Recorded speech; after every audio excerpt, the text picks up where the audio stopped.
सलाम सभी को, नमस्कार, आदाब, सत श्री अकाल, जय हिंद, जय भारत। ये वीडियो स्पेशल बिहार सरकार के लिए, नीतीश कुमार के लिए है, सुशील मोदी के लिए है, खास करके बिहार सरकार के लिए है, या यूँ कहा जाए कि भारतीय जनता पार्टी के लिए, या यूँ कहा जाए कि अमित शाह और नरेंद्र मोदी के लिए। सीधे तौर पर कुछ सवाल हैं जिनके जवाब चाहता हूँ। क्या वो आम पब्लिक के सवालों के जवाब देने के लिए तैयार हैं, या फिर दूर से ही लग्गी से पानी पिलाने का काम करते रहेंगे? कोटा में सबको पता है कि कोटा में जिस तरीके से छात्र फंसे थे, उन्हें छुड़ाने के लिए हर जगह से बसें जा रही हैं। मजदूर दिल्ली और मुंबई में फंसे हैं। हाँ, एसी की वजह से मैं बंद कर देता हूँ। दिल्ली और मुंबई में सबको पता है कि मजदूर फंसे पड़े हैं। अभी सही हो गया फरहान भाई?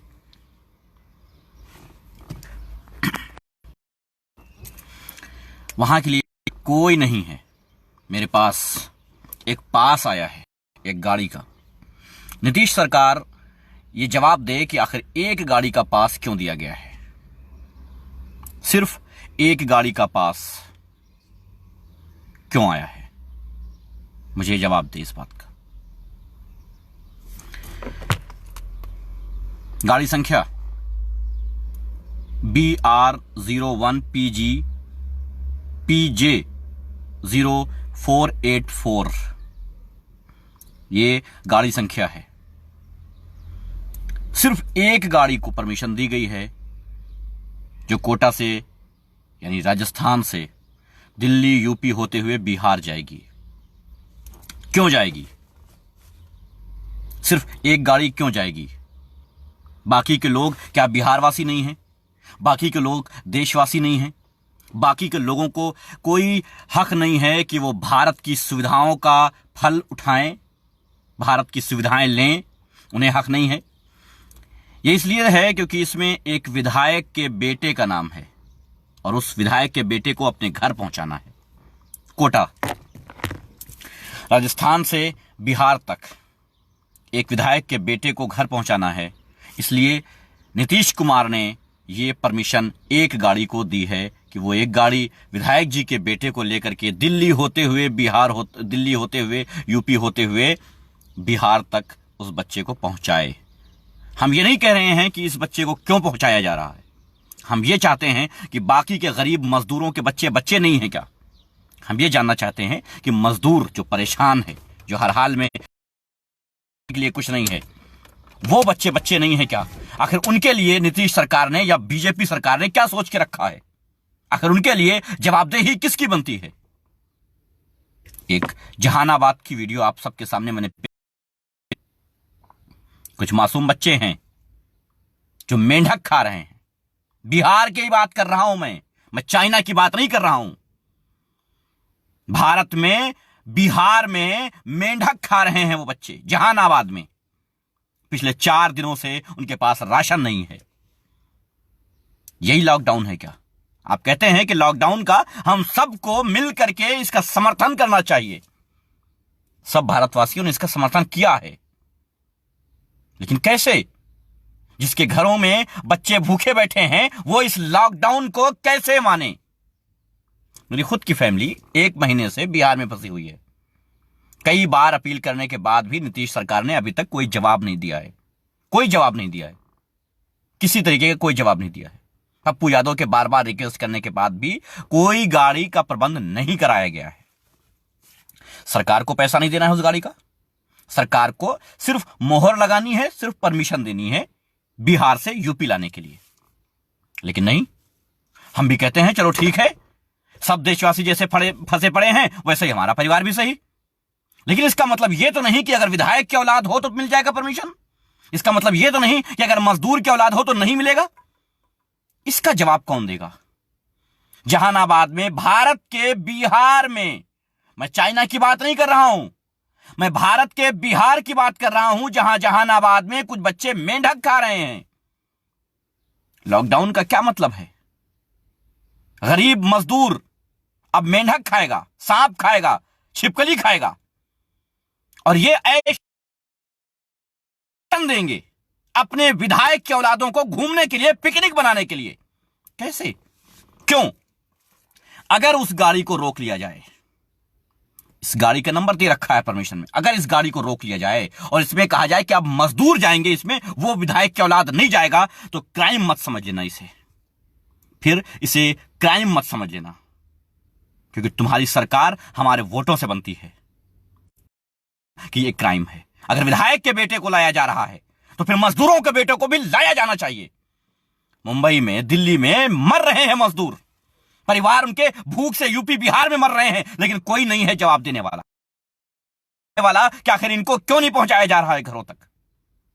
300 बसें यूपी से गई हैं कोटा, ऐसा सुनने में आया है। मैं प्रूफ के साथ नहीं कर रहा हूं, लेकिन सुनने में आया है कि 300 बसें पास की गई हैं। मैंने कुछ बसें देखी हैं जो यूपी में निकल रही हैं, जो कोटा से आई हैं छात्रों को लेकर के, और पुलिस वाले उनको लंच पैकेट और बिस्लरी, पुलिस वाले लंच पैकेट और बिस्लरी दे रहे हैं रास्तों में। मैं जानना चाहता हूं, जो गरीब मजदूर फंसा पड़ा है उसके घर में बिस्लरी छोड़ो साहब, नल का पानी भर के कब दिया जाएगा? मैं उससे पूछना चाहता हूं, जो लंच के पैकेट दिए जा रहे हैं जिसमें 5 तरह के फल होते हैं, 5 तरह की चीजें होती हैं, जिसमें फल भी है, मिठाई भी है, खाना भी है, मैं जानना चाहता हूं गरीब को एक सूखी रोटी कब दी जाएगी? कौन जवाब देगा इसका? कौन जवाब देगा? इनकी आवाज उठाने वाले को, चाहे वो दुबे हो या एजाज खान हो, उसे जेल भेज दिया जाता है। इनको खाना खिलाने वालों को जेल भेज दिया जाता है, लेकिन जब छात्र की बात आती है, जब विधायकों की औलाद की बात आती है, तो इनको लंच पैकेट पुलिस बांटती है, पुलिस दे रही है, बिस्लरी के बोतल दिए जा रहे हैं। क्यों भाई? सिर्फ राजनेताओं के औलादों को ही हक है सारा कि भारत में जो भी हो रहा है हैं सब नेताओं के लिए है, पब्लिक के लिए कुछ नहीं है? पब्लिक क्यों मर रही है? क्यों अपनी जानें दे रही है? क्यों भारत माता के जय के नारे लगा रही है? क्यों भारत माता को बढ़ाने का काम कर रही है? क्यों भारत माता के लिए अपने आप को कुर्बान करने का काम कर रही है? उसके बाद आप कहते हैं साहब नहीं, लॉकडाउन का पालन करना चाहिए। अगर आपने लॉकडाउन का पालन नहीं किया तो आपको जेल भेज दिया जाएगा। अगर आपने यह सवाल कर लिया कि आप मजदूरों को खाना क्यों नहीं दे रहे हैं, तो आपको जेल भेज दिया जाएगा। अगर आपने यह कह दिया कि मजदूरों को निकल करके अपने घर जाना है, तो आपको जेल भेज दिया जाएगा। जिस तरीके से हो रहा है हालात, ये भारत की सुविधाएं ठीक नहीं हो रही हैं। किसी विधायक के बेटे के लिए एक गाड़ी भेजी जा सकती है स्पेशल, तो फिर आम मजदूरों के लिए क्यों नहीं? आम मजदूरों की औलाद नहीं है क्या? वो मासूम बच्चे जो अपने बाप को नहीं देख पा रहे हैं, वो मासूम बच्चे जो भूख से तड़प रहे हैं, उसका बाप अलग तड़प रहा है दूसरे स्टेट में, जो मजदूरी करता था, दिन रात मेहनत करता था, वो अपने घर नहीं पहुंचाया जा रहा है, लेकिन विधायक की औलादें पहुंचाई जा रही हैं जिनके पास सारी सुविधाएं मौजूद हैं। वो जहां पे मौजूद हैं वहां भी उनको सारी सुविधाएं मौजूद हैं पहले से। ऐसा नहीं है कि उनके पास सुविधाएं नहीं, सारी सुविधाएं उनके पास मौजूद हैं। जब उनके लिए स्पेशल कार भेजी जा सकती है, एक आदमी के लिए बिहार से एक कार भेजी जा सकती है कोटा तक, यूपी होते हुए बिहार पहुंचाएगी उसको, तो क्या कुछ नहीं हो सकता है उसके लिए?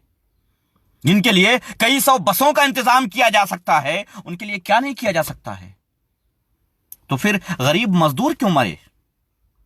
अगर गरीब मजदूर सड़कों पर आ जाए तो आप केस कितनों के खिलाफ रखेंगे? आप कितनों को अरेस्ट करेंगे? आप क्या करेंगे? हम जैसों के ऊपर करेंगे। जो बोलेगा, जो सवाल करेगा, उसके ऊपर एफआईआर दर्ज करेंगे और कहेंगे ये देशद्रोही हैं, ये नफरत फैलाते हैं, ये सरकार के खिलाफ बोलते हैं। सरकार के खिलाफ की बात नहीं है साहब, सरकार से सवाल की बात है। एक विधायक के बेटे को अगर पहुंचाया जा सकता है घर, एक स्पेशल कार का बंदोबस्त किया जा सकता है, तो गरीब के औलाद के लिए क्यों नहीं? क्या गरीब के बाप को, गरीब के बेटे को प्यार नहीं मिल सकता है अपने बाप से? उसका प्यार नहीं होता? ये गरीब मां जो घर में मौजूद है, जिसका बेटा दिल्ली या मुंबई में फंसा है, क्या उसको नहीं है? उसको प्यार नहीं है अपने बेटे से? उस मां तक उस बेटे को पहुंचाना सरकार का दायित्व नहीं है? अगर है तो कौन निभा रहा है? कब किया जाएगा ये? इन गरीबों की आवाज कब सुनी जाएगी? इन मजदूरों की, मजलूमों की आवाज कब सुनी जाएगी? बस लगातार मैसेज आ रहे हैं, बहुत छोटे, नहीं कर रहा हूं कि पूरे देश की बहुत कम मात्रा में जो मैसेज मेरे पास हैं, दिल दहला देने वाले हैं, दिल दहला देने वाले हैं।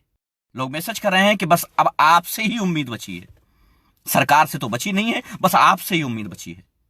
हमारे जैसे कई लाख लोगों के पास ऐसे मैसेजेस जा रहे हैं, जो हमसे कनेक्ट हैं वो हमको मैसेज कर रहे हैं, जो किसी और भाई से कनेक्ट हैं वो किसी और को मैसेज कर रहे हैं, लेकिन लगातार ऐसे लोगों के पास मैसेजेस आ रहे हैं और ये कह रहे हैं लोग कि हमें सरकार से कोई उम्मीद नहीं रही है, अब हमें सरकार मरने के लिए छोड़ चुकी है, अब एक रोटी का इंतजाम आप करवा सकते हो बस।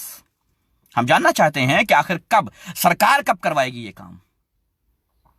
सरकार ने अब तक कौन सी ऐसी कैंटीन शुरू की है जहां हम मजदूरों को भेज करके उनको खाने का इंतजाम करवा दें? सरकार जो मजदूर को वहां भेज दूं ताकि उनका पेट भर जाए, है कुछ तो बताएं मुझे। अगर है खास तो बताएं कि हाँ हमारी सरकार ने यह किया है, किसी प्रदेश की, किसी स्टेट की सरकार ने किया है या केंद्र सरकार ने किया है, बताएं मुझे। एक विधायक के बेटे को घर तक पहुंचाया जा सकता है तो एक मजदूर के बेटे को क्यों नहीं पहुंचाया जा सकता है? मैं जानना चाहता हूं बिहार सरकार से, यूपी सरकार से, बल्कि भारत के सारे स्टेट की सरकार से जानना चाहता हूं, और केंद्र सरकार से स्पेशली। वो गरीब का बेटा आज कहां है जो कहता था कि हम गरीब के बेटे हैं, हम गरीबी समझते हैं, हम दुख समझते हैं, हमारी मां बर्तन धुलती थी पड़ोस के घर में जाकर के? कहां है वो? बताए मुझे आज कि उस गरीब मां का बेटा आज कहां है? इन गरीब मजदूरों के लिए आवाज क्यों नहीं उठा रहा है? आज वो गरीब मां का बेटा अमीर कैसे बन गया है? आज कई हजार करोड़ रुपए का गबन करके वो बैठा है। वही गरीब मां का बेटा कई हजार करोड़ रुपए का गबन करके बैठ गया है। आज गरीबों की आह नहीं सुनाई दे रही। नोटबंदी कर दिया, जीएसटी कर दिया, सब कुछ तो कर दिया तुमने, अब ये खुद के कर दिया कि चलो भाई अब तुम भी बंद हो जाओ। मेंढक खाने के ऊपर मजबूर हैं भारत के मजदूर, मेंढक खाने पर भारत के मजदूर मजबूर हो गए हैं। कौन जिम्मेदार है इसका? हमारे पास तानाशाही है, रुपया है, पैसा है, ताकत है, दुनिया को दिखाने के लिए है, बस मजदूरों के लिए अनाज नहीं है। पाकिस्तान भेजने के लिए हमारे पास अनाज है, विदेशों में भेजने के लिए हमारे पास अनाज है, मगर हमारे गरीब मजदूर जब अनाज के बगैर मर रहे हैं उनके लिए हमारे पास नहीं है। हम कैसे मान लें कि यह सरकार देशहित की काम कर रही है? हम कैसे मान लें कि सरकार के खिलाफ आवाज उठाना देशद्रोह होता है? कितने लोग ऐसे हैं जो लगातार अरेस्ट किए जा रहे हैं, लगातार अरेस्ट किए जा रहे हैं सिर्फ इसलिए क्योंकि वो गरीब की आवाज उठा रहे हैं, सिर्फ इसलिए कि वो गरीब की आवाज उठा रहे हैं, सिर्फ इसलिए कि उन्होंने मजलूम की आवाज उठाई है, सिर्फ इसलिए कि उन्होंने सवाल कर लिया है सरकार से कि साहब मुझे बताओ कि ऐसे लोगों को खाना क्यों नहीं दिया जा रहा है, इसलिए अरेस्ट किए जा रहे हैं। मैं फेहरिस्त देता हूं, मैं लिस्ट देता हूं जो किसी खास कम्युनिटी के खिलाफ नफरत फैलाते हैं। है अगर किसी माई के लाल में दम तो करे कार्रवाई उनके ऊपर। हम फेहरिस्त देते हैं, हम लिस्ट देते हैं उनकी जो किसी खास कम्युनिटी के ऊपर उंगली उठा करके देश को तोड़ने का काम कर रहे हैं, देश में नफरत फैला रहे हैं। हम पहचान करवाते हैं उनकी। चलिए हम वीडियोस देते हैं, चेहरे सामने बताते हैं, उनका एड्रेस देते हैं, करो कार्रवाई उनके ऊपर जो नफरत फैला रहे हैं, करो उनके ऊपर कार्रवाई। कौन करेगा उनके ऊपर कार्रवाई? है कोई माई का लाल पैदा जो उनके ऊपर कार्रवाई करेगा? नहीं करेगा। रीजन? वो एक किसी खास राजनीतिक पार्टी के साथ जुड़े हुए, यानी आज जीने का हक सिर्फ उसको बचा है जो खास राजनीतिक पार्टी से जुड़ा हुआ है और किसी को नहीं। वो सारे मजदूर अगर विधायक के बेटे होते तो घर पहुंच गए होते, सांसद के बेटे होते तो घर पहुंच गए होते। बड़ी बड़ी पार्टियां की जा रही हैं विधायकों के घर पे, शादियां की जा रही हैं। कमाल है, विधायक लोग एक स्टेट से दूसरे स्टेट पहुंच जा रहे हैं। लॉकडाउन है, यह कैसा लॉकडाउन है? एक विधायक जब चाहता है अपने एक घर से दूसरे घर आराम से चला जा रहा है, कोई लॉकडाउन नहीं है उसके लिए। फिर क्या है? सिर्फ मजदूर के लिए लॉकडाउन है? कोरोना सिर्फ मजदूर को होगा, सिर्फ गरीब को होगा? जो दिन भर मजदूरी करके शाम को अपने बच्चों का पेट पालने जाता है उसको कोरोना होगा बस? इसके ऊपर बोलने वाले को जेल भेजने का काम किया जा रहा है। अगर जेल भेजने का काम किया जा रहा है और आपको लगता है कि जब आपके जेल भेज देने के डर से, खौफ से कोई खामोश हो जाएगा, तो आप किसी अलग अफवाह में जी रहे हैं। आपको पता ही नहीं है कि ऐसा हो ही नहीं सकता है। मजदूर जो दिन भर मजदूरी करके शाम को एक रोटी खा करके जमीन में, सड़क पे, फुटपाथ पे, ट्रेन के नीचे आकर के कट जाते हैं, लेकिन पटरी पे सो जाते हैं, उन मजदूरों के लिए क्या समझते हो? कोई आवाज उठाने वाला नहीं होगा?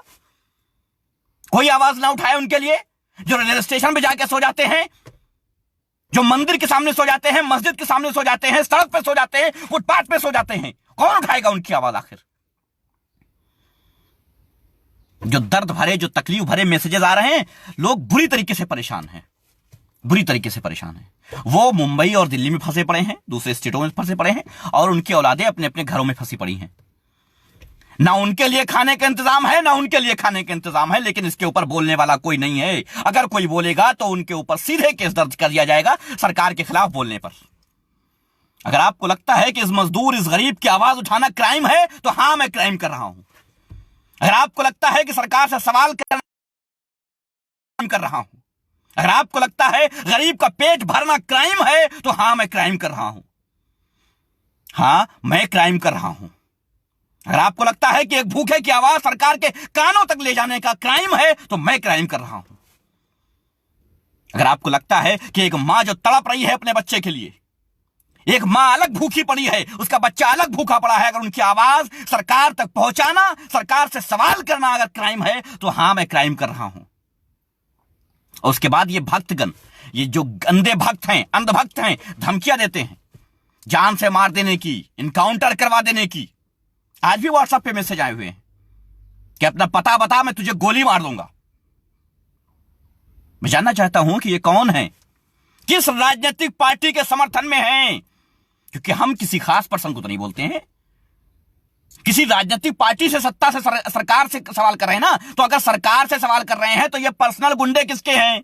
क्या सरकार ने पर्सनल गुंडे पाल रखे हैं, शूटर पाल रखे हैं सरकार ने, जो सरकार से सवाल करने पर वो गोली मार देंगे? अगर आपको लगता है कि आपके गोली मार देने की धमकी से बहुत बड़ी गलतफहमी में जी रहे हैं, आपको कोई नहीं डरता है। हमने बहुत पहले कहा था साहब, मौत एक बार आनी है, बस जान एक बार जानी है। अल्लाह ले ले या मोहल्ला ले ले, अल्लाह की मर्जी होगी तो हम रोक नहीं पाएंगे, और मोहल्ले की इतनी औकात नहीं है कि वो मेरी जान ले ले।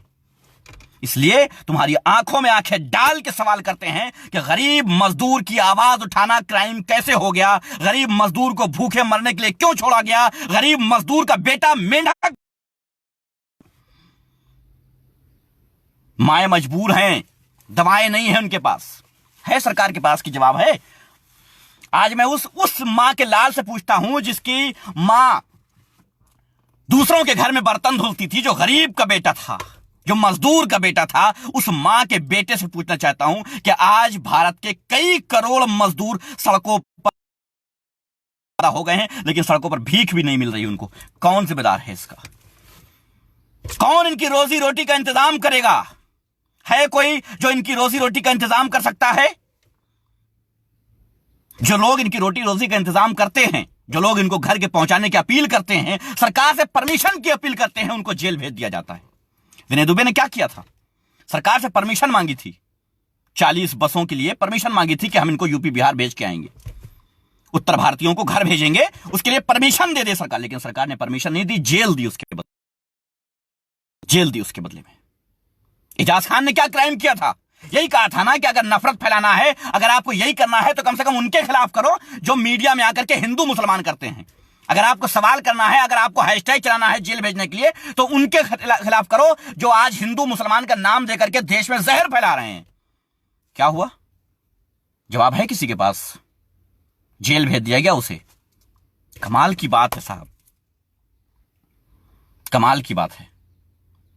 सच मुंह से निकला नहीं कि भक्त निकले, गंदी नाली से ये शूटर निकले, जो सरकार के प्राइवेट शूटर हैं, जो सरकार के प्राइवेट गुंडे हैं, वो निकल आते हैं मैदान में और कहते हैं कि मैं तुम्हें शूट कर दूंगा अगर तुमने सरकार से सवाल किया तो। एक बात अच्छे से सुन लेना, दुनिया में ऐसी कोई गोली बनी ही नहीं है जो एक गरीब मजलूम की आवाज को दबा सके। कितनों को शूट करोगे, कितनों को जेल की सलाखों के पीछे छोड़ोगे, बताओ कितनों को करोगे? कितने मजदूरों के सीने में गोली दागोगे? कितने मजदूरों के ऊपर गाड़ियां चढ़ाओगे? कितने मजदूरों को ट्रेन के नीचे लिटा के काट डालोगे? कितनों को करोगे? तुम समझते हो कि इस देश में गरीबों को मार करके गरीबी हटाओगे? यह देश बनाओगे? इस देश में तुम्हें पता होना चाहिए, तुम्हें पता होना चाहिए कि यह भारत देश यहां के लोगों से बनता है, ना कि तुम जैसे घटिया राजनेताओं से। तुम जैसे घटिया राजनेताओं से देश नहीं बनता है। इस गरीब मजदूर से, इस गरीब किसान से देश बनता है। हमारा देश किसान प्रधान है। आज किसान परेशान है, रो रहा है, लेकिन कोई नहीं है उसका सपोर्ट में खड़े होने वाला। एक आवाज मैंने नहीं देखी है किसी पॉलिटिशियन की कि वो गरीब के लिए खड़ा हो जाए। एक विधायक, एक सांसद नहीं खड़ा हुआ है कि हम खड़े हैं अपने गरीब तबके के लिए। है कोई तो बताओ? एक नहीं खड़ा है। क्यों भाई? विधायक के बेटे के लिए स्पेशल कार भेजी जा सकती है, तो इन गरीब मजदूरों के लिए बसें क्यों नहीं भेजी जा सकती हैं? वो भी रोडवेज की बसें। कोई स्पेशल बस नहीं कह रहा हूं मैं, ये नहीं कह रहा हूं कि स्पेशल कारें भेजो उनके लिए। मैं कह रहा हूं स्पेशल कारें भेजने की जरूरत नहीं है, लेकिन कम से कम रोडवेज की बसें तो खुली जा सकती थी ना। किराया भी ले लेते, इनकम भी कर लेते अपनी। लेकिन नहीं साहब, वो भी नहीं। उस बच्चे को वहीं मरने देना है, इस मां को यहीं मरने देना है। लेकिन चूंकि विधायक का बेटा था, तो विधायक की पत्नी परेशान होगी, अपने बेटे को, अपने लाल को, अपने कलेजे को सीने से लगाने के लिए परेशान होगी। एक विधायक अपने बच्चे को अपने सीने से लगाने के लिए परेशान होगा, इसलिए उस बच्चे को ला करके खड़ा कर दिया जाएगा उस विधायक के सामने कि लो गले से लगाओ अपने बच्चे को, अपने गले, अपने सीने से लगा के रखो इस बच्चे को, क्योंकि तुम अपने बच्चे से मोहब्बत करते हो, तुम्हारा। लेकिन ये मजदूर गरीब का बच्चा तुम्हारी निगाहों में इंसान का बच्चा नहीं है। भूख से तड़प रहे हैं, परेशान हैं, मजदूर हैं, गरीब हैं, कोई नहीं है इनको पूछने वाला कि एक वक्त की रोटी खिला दे।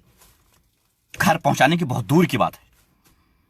जब चाहो तब केस दर्ज कर दो, जब चाहो तब जेल भेज दो, अपने हिसाब से जब चाहो।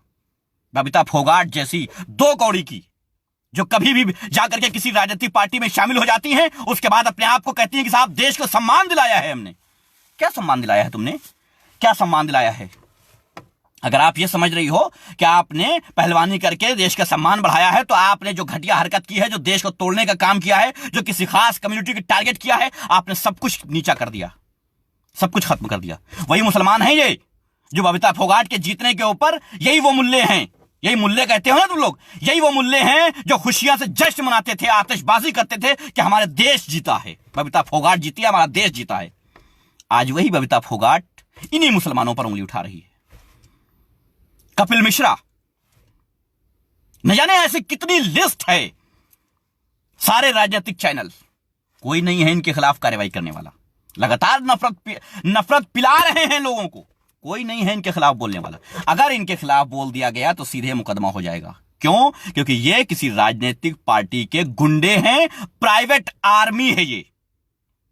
मैं एक बात अच्छे से समझा देना चाहता हूं, बहुत अच्छे से अपने कान खोल करके ये सरकार के प्राइवेट गुंडे, प्राइवेट शूटर अपनी बात सुन लें। बेटा, तुम जिन हथियारों से खेलने की बात कर रहे हो, जिन हथियारों से शूट करने की बात कर रहे हो, उन्हें हम बचपन में खेला करते थे। छोड़ दिया है इनको खेलना, छोड़ दिया है। अभी किसी दुनिया में वो पीतल बना ही नहीं है जो गरीब की आवाज को दबा सके। इतनी बात अच्छे से याद रखना। एड्रेस पूछने की जरूरत नहीं है, जब जहां चाहोगे मैं खुद आ जाऊंगा। औकात में रहना, हिम्मत है तो शूट करके दिखा देना। व्हाट्सएप नंबर पे लगातार लोग मैसेज करते जा रहे हैं कल से, और सीधे एक बात कहते हैं कि अपना एड्रेस बताओ, तुझे शूट कर दूंगा। मां बहन की गालियां जो देते हैं, जो उनको सिखाया गया है, वो तो अलग बात है, वो तो उनको सिखाया गया है, लेकिन सीधे तौर पे शूट कर दूंगा। क्यों? सवाल है क्यों? क्यों कर दोगे? रीजन क्या है? तू बोलता है, तू सरकार से सवाल करता है, देशद्रोही है तू, सरकार से सवाल करता है तू, इसलिए देशद्रोही है तू। अरे वाह! सरकार का मतलब क्या है? सरकार से यह नहीं कह सकते कि गरीब मजदूर मर रहा है, उसको दवा की जरूरत है। सरकार से यह नहीं कह सकते हैं कि गरीब मजदूर मर रहा है, उसे रोटी की जरूरत है। यह नहीं कह सकते। अगर यह कहा तो देशद्रोही हो गए और शूट कर दिए जाओगे। साहब ऐसा राष्ट्र ना हमने कभी सपने में सोचा था और ना ही ऐसा राष्ट्र कभी बनने के लिए आमादा होंगे। हम ऐसा राष्ट्र बनने ही नहीं देंगे। ऐसा राष्ट्र बनेगा तो हम उसे एक्सेप्ट ही नहीं करेंगे, बल्कि इस राष्ट्र को बदल देंगे। हम उस राष्ट्र को बनाएंगे जो बाबा साहब भीमराव अंबेडकर साहब का था। हम उस राष्ट्र को बनाएंगे जो गांधीवादी था। हम उस राष्ट्र को बिल्कुल नहीं बनने देंगे जो गोडसेवादी है। हम उस राष्ट्र को बिल्कुल एक्सेप्ट नहीं करेंगे जो सावरकर की औलादे बनाना चाहती हैं। तुम्हारी गोलियों से कोई नहीं डरता है। तुम 10 गोडसे पैदा करोगे, यहां 1000 गांधी पैदा होंगे। तुम एक एजाज खान को जेल भेजोगे, 100 पैदा होंगे। तुम एक विनय दुबे को भेजोगे, 1000 पैदा होंगे। फिर क्या करोगे? फिर क्या करोगे? तुम हमारी आवाज को दबा। ये सवाल यहां भी कर रहा हूं, लिखित में बिहार सरकार से कर रहा हूं। लिखित में बिहार सरकार को भी मेल कर रहा हूं इस चीज को कि वो मुझे जवाब दे कि एक आदमी के लिए अगर एक कार प्रोवाइड कराई जा सकती है क्योंकि वो किसी विधायक की बेटा है, किसी विधायक की औलाद है, तो जो गरीब मजदूर फंसे पड़े हैं दिल्ली में, मुंबई में, उनके लिए बसों का इंतजाम क्यों नहीं किया जा रहा है? उनके लिए भी बसों का इंतजाम किया जाए। अगर नहीं किया जाएगा तो एक बात याद रखना, फिर यह ना कहना कि एहतेशाम रजवी ने भड़काया है या एजाज खान ने भड़काया है या विनय दुबे ने भड़काया है। फिर यह गरीब मजदूर पैदल ही निकलेगा अपने अपने घरों के लिए। बाद में यह मत कहना कि साहब तुमने भड़काया है और तुम्हें जेल भेजा जाएगा। यह गरीब मजदूर अपने अपने घरों के लिए निकलेगा। और आपको अच्छे से पता होना चाहिए कि कोटा में इतने लोगों को घर क्यों पहुंचाया जा रहा है। भाई कोटा में इतने लोग हैं, फंसे हैं, उनको घर क्यों पहुंचाया जा रहा है? क्योंकि वो पैसे वाले लोग हैं और 3 मई को खुलने वाला नहीं है ये। अब उनको पहले पहुंचा दिया जा रहा है। अभी तक तो नहीं पहुंचाया गया था, अभी तक पता था कि खुल जाएगा। अब यह समझ में आ गया है कि नहीं खुलेगा, तब उनको घर पहुंचाने का काम किया जा रहा है ताकि उनकी मां जो है वो तड़पे ना अपने बच्चे के लिए। उनके बाप अपने बेटे को सीने से लगा लें, फूल से बच्चे को अपने सीने से लगा लें। लेकिन ये मजदूर क्या करे, ये गरीब क्या करे, ये मजलूम क्या करे? उसके लिए कौन सी जवाबदेही है? सरकारें क्यों चुनी जाती हैं? सरकार का मतलब क्या होता है? देश के वासियों के लिए होती है ना, या स्पेशल किसी के लिए होती है? कुछ तो बताएं। कोई तो जवाब देगा। एक मंत्री आ जाए जवाब देने, एक एंकर आ जाए जवाब देने, एक प्रवक्ता आ जाए जवाब देने। कोई तो जवाब दे दे कि इन मजलूमों को कौन बचाएगा? है कोई तो बताए। कोई नहीं है। ठीक है साहब, तो आप भी समझ लीजिएगा कि फिर एहतेशाम रिजवी या विनय दुबे या एजाज खान जिम्मेदार नहीं होगा। भारत की जो सिचुएशन होगी, भारत में जो मजदूर इधर उधर भागेगा, जो मजदूर अपने घर वापस आने के लिए परेशान होगा और पैदल निकल पड़ेगा, भीड़ इकट्ठा होगी, उसके जिम्मेदार सरकार होगी और सरकार ही होगी। बस एक बात बहुत अच्छे से आप अपने दिमाग में, अपने भेजे में बिठा लेना। फिर इसका जिम्मेदार एहतेशाम रिजवी, एजाज खान या विनय दुबे नहीं हो सकता है। इसके जिम्मेदार भारत सरकार होगी, राज्य सरकारें होंगी। यह बात बहुत अच्छे से आप अपने दिमाग में बिठा लीजिएगा, क्योंकि किसी के पास इतना नहीं है कि भारत के 100 करोड़ लोगों को पर डे खाना खिलाता रहेगा और कई महीनों तक खिलाता रहेगा। मेरे पास बहुत सारे मैसेज पड़े हैं जिनकी अभी मदद नहीं हो पाई है, क्योंकि यहां पर कोई ऐसा नहीं है कि अंबानी जैसा कोई मामला है। जितनों की हो पाती है हो जाती है। 7,000 प्लस लोगों की हो चुकी है, लेकिन अभी मेरे पास कम से कम 1000 प्लस लोग ऐसे हैं जो पेंडिंग में हैं। लेकिन कोई ऑप्शन नहीं है इनके लिए, खाने का इंतजाम नहीं है इनके लिए। लोग लगातार एक दिन में 100 मैसेज कर रहे हैं कि भाई एक रोटी का इंतजाम करवा दो। कैसे करवा दें उस रोटी का इंतजाम? कहां से आएगा पैसा? सरकार ने जो कुछ दिया है, जो भी उन्होंने अपने नंबर्स जारी किए हैं, सब फेक निकले, सब के सब फेक निकले। कोई उठाता ही नहीं है, कभी लगता ही नहीं है उस नंबर पे। नॉट रीचेबल है परमानेंट। और कहते हैं कि मदद कर रहे हैं 1,70,000 करोड़ की। किसको कर रहे हैं? इसी तरह कर रहे हैं जैसे विधायक को, बेटों को एक स्टेट से दूसरे स्टेट पहुंचाया जा रहा है। इनके लिए कर रहे हैं, बस मजदूर के लिए नहीं कर रहे हैं। तो याद रखना, इसका जिम्मेदार ना एहतेशाम रिजवी होगा, ना एजाज खान और ना विनय दुबे या और कोई सोशल एक्टिविस्ट, कोई भी नहीं होगा इसके जिम्मेदार। इसके जिम्मेदार ठीक तौर पर, सीधे तौर पर सरकार है और सरकार ही है। धन्यवाद। जय हिंद, जय भारत।